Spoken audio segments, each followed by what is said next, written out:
Habits and Mindset Hunter. Chasseur d'habitudes et d'état d'esprit.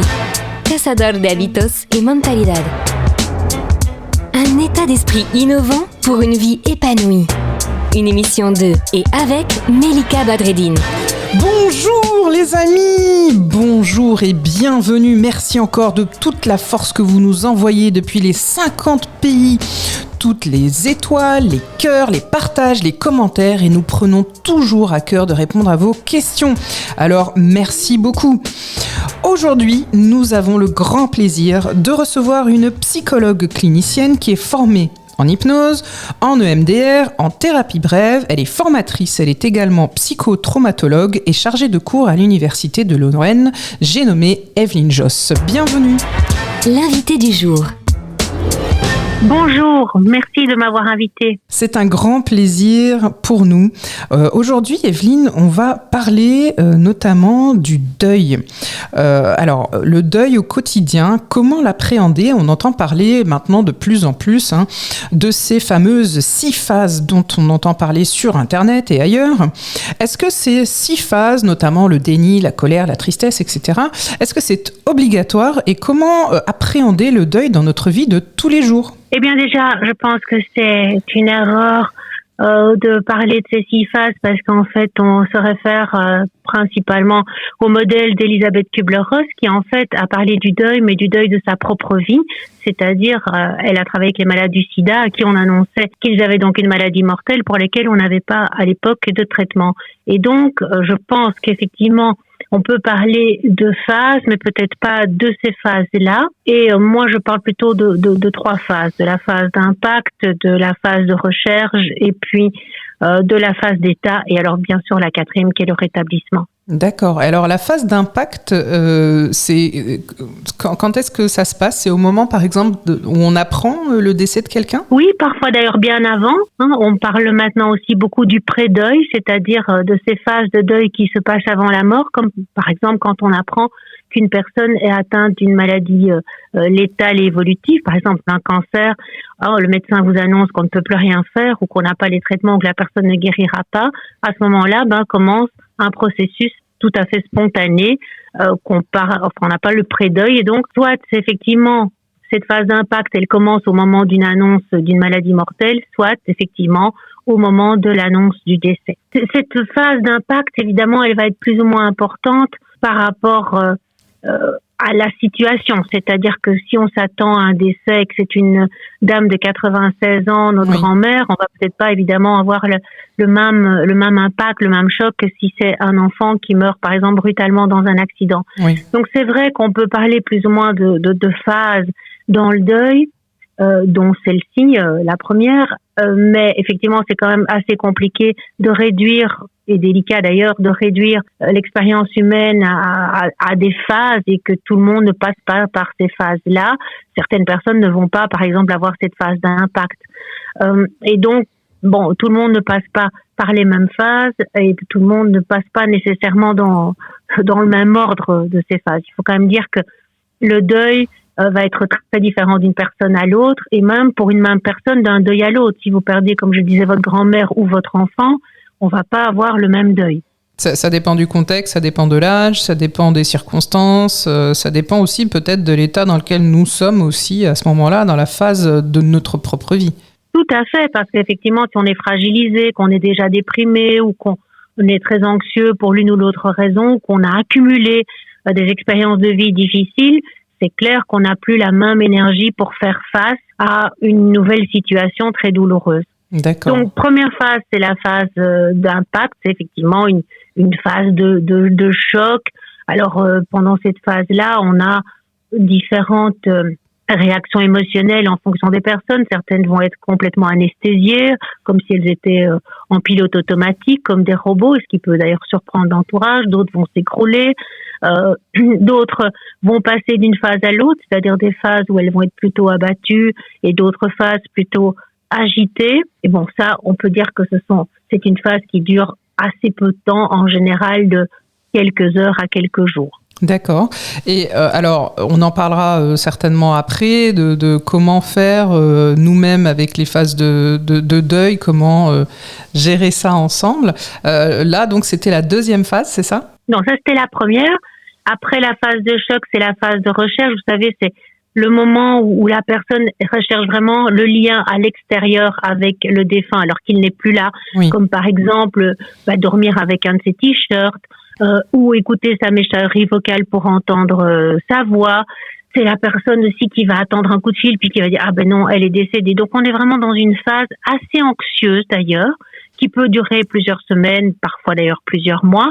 Ça, c'est la deuxième phase. Et vient ensuite celle dans laquelle on reste le plus souvent bloqué, qui est la phase de déstructuration et elle qui est une phase assez douloureuse. C'est étonnant parce que on s'attend à ce que d'aller mieux soi-même et l'entourage aussi s'attend à ce que l'endeuillé aille un peu mieux après toutes ces semaines, voire ces quelques mois. Et en fait, c'est l'inverse qui se passe. La personne tombe dans une phase plus dépressive. Donc, c'est pas une dépression, mais c'est une tonalité dépressive.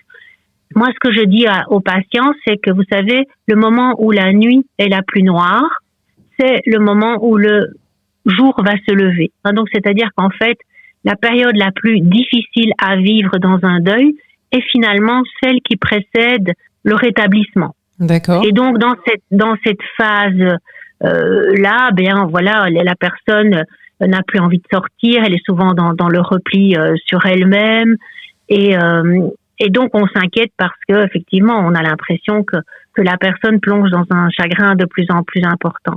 Et puis, vient la phase de rétablissement qui, c'est graduel, ça ne se passe pas du jour au lendemain.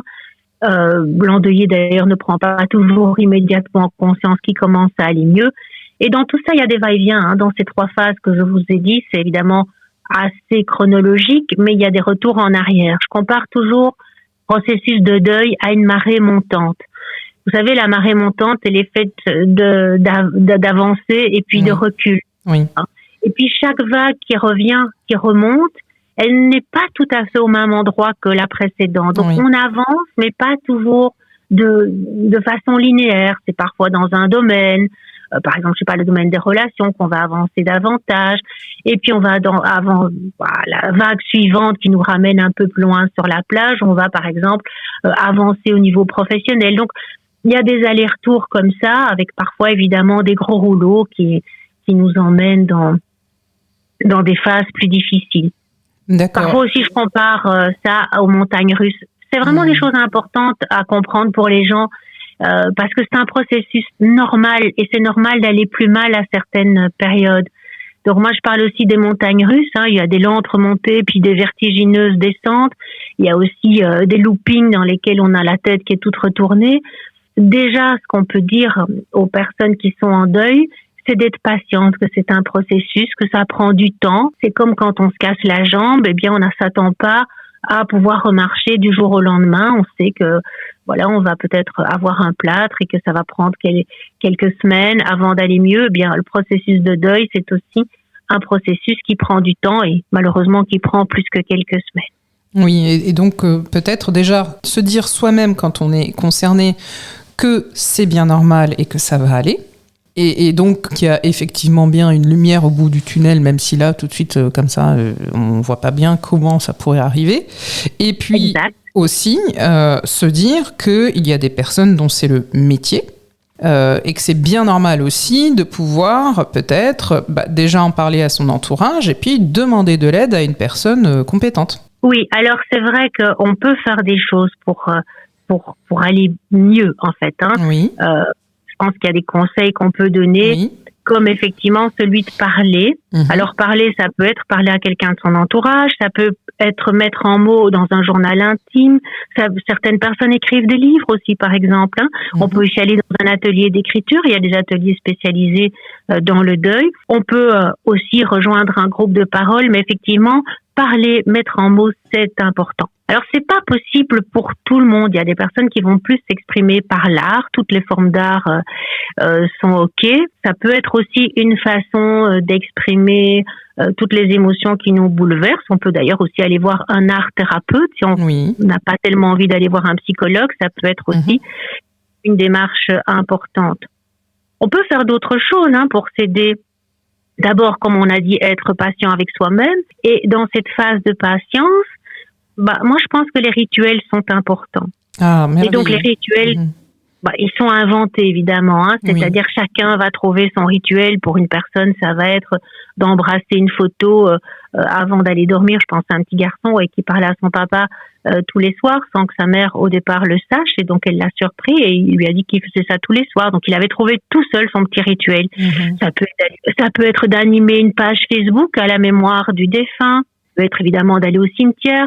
Ça peut être de mettre une petite fleur chez soi à un endroit. Donc, ces rituels-là, ils sont extrêmement importants.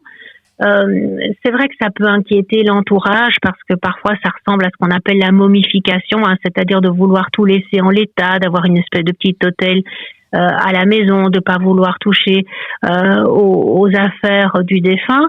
Dans un premier temps, c'est tout à fait normal, et donc c'est normal de vouloir s'entourer de photos, et c'est normal d'avoir besoin de faire des choses qui donnent une certaine présence à l'endeuillé. Ça, c'est surtout dans cette phase de recherche, on a besoin de ces rituels.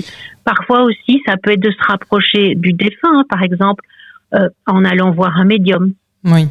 Donc, voilà, je crois que tout est acceptable. On parlait de patience. Oui. Ça fait partie de cette patience de se dire qu'il y a toute une série de choses qu'on a envie de faire, peut-être qu'on n'aurait jamais pensé faire avant le deuil et qu'on a envie de faire à ce moment-là. Et donc, en fait, se dire aussi que déjà se laisser le temps, trouver un équilibre, et puis évidemment, dans ce qu'on dit, il y a bien une différence entre laisser intouchée une maison qui se transforme en mausolée, littéralement, et conserver quelque chose qui est de l'ordre presque du doudou, qui garde le lien, au moins momentanément, le temps de traverser tout ça. Tout à fait. Donc la différence, c'est effectivement entre vraiment la momification et le rituel. Ça, c'est laisser les choses en l'état et garder quelque chose qui devient un rituel, c'est très très différent. Et je pense que les personnes qui sont vraiment dans la momification, c'est-à-dire dans vraiment tout laisser, la chambre par exemple du défunt, ses affaires dans la salle de bain, etc.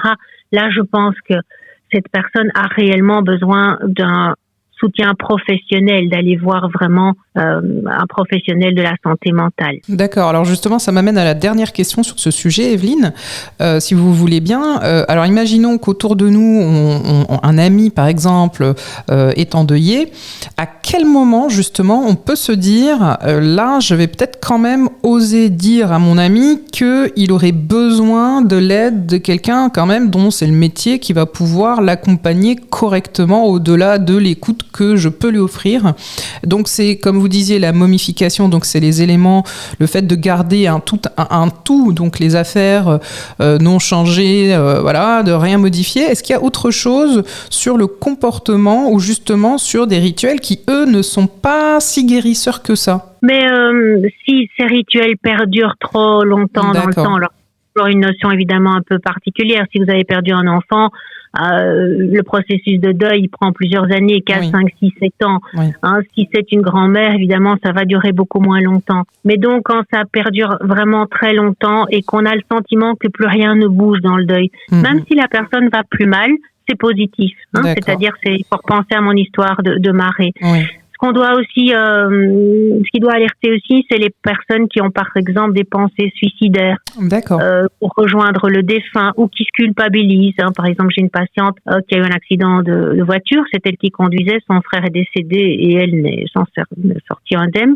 Eh bien, elle se culpabilisait très fort et donc elle voulait s'amender de cette culpabilité quelque part en mourant elle-même. Donc ça, c'est important aussi, souvent après des suicides où l'entourage se sent très très coupable. Et donc parfois laisse complètement les autres enfants, j'ai envie de dire, à l'abandon, puisque si un enfant s'est suicidé, on se dit qu'on n'a pas été un bon parent, on se sent quelque part illégitime comme parent, et donc du coup, on peut laisser l'éducation complètement tomber par rapport aux enfants qui restent. Ça aussi, ça doit alerter. Je pense qu'on peut voir comment la personne évolue et voir s'il y a des allers-retours, s'il y a des avancées. Sinon, effectivement, si on voit que ça bouge pas du tout, ça peut être de conseiller un groupe de parole ou un thérapeute ou un art-thérapeute, ou en tout cas de se mettre en mouvement par rapport à renouer avec la vie, comme par exemple je sais pas moi, faire du yoga, de la méditation, de la relaxation,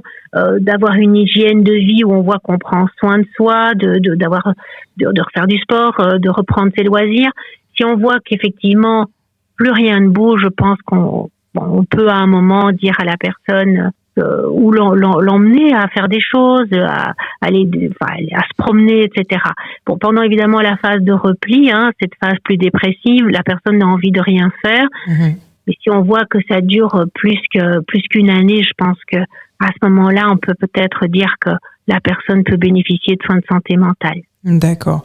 Très bien. Merci beaucoup, Evelyne, pour ces précisions, pour ces partages. C'est un sujet, je pense, qui fera beaucoup réagir la communauté. C'est pas impossible qu'on revienne vers vous pour à nouveau vous poser quelques questions. En tout cas, merci beaucoup pour aujourd'hui, pour cette participation et pour tout ce que vous nous avez offert. Le bon plan de Melika. Alors les amis, comme vous l'avez bien entendu, déjà premièrement, c'est sûr, toujours dans le cadre de l'autonomie et la responsabilisation qui sont aussi les maîtres mots de ce podcast, de cette communauté, peut-être prendre le temps dans ce conseil de s'observer, voir comment on réagit quand on est sujet nous-mêmes au deuil, voir aussi comment réagissent les autres quelque part quand on est nous-mêmes frappés, on ne voit pas forcément ce qui se passe autour de nous. Donc peut-être garder cette vigilance, garder ce regard bienveillant évidemment sur soi et ne pas hésiter à tirer la sonnette d'alarme, dresser le drapeau pour demander de l'aide. Il n'y a aucune honte à ça, bien au contraire. Aujourd'hui, c'est quelque chose qui est quand même décomplexé, démocratisé et ça fait partie justement de cette démarche de responsabilisation. Cette émission est maintenant terminée et comme dit Melika, fuck bullshit, love. Retrouvez l'ensemble des podcasts de Melika sur toutes les bonnes plateformes de streaming.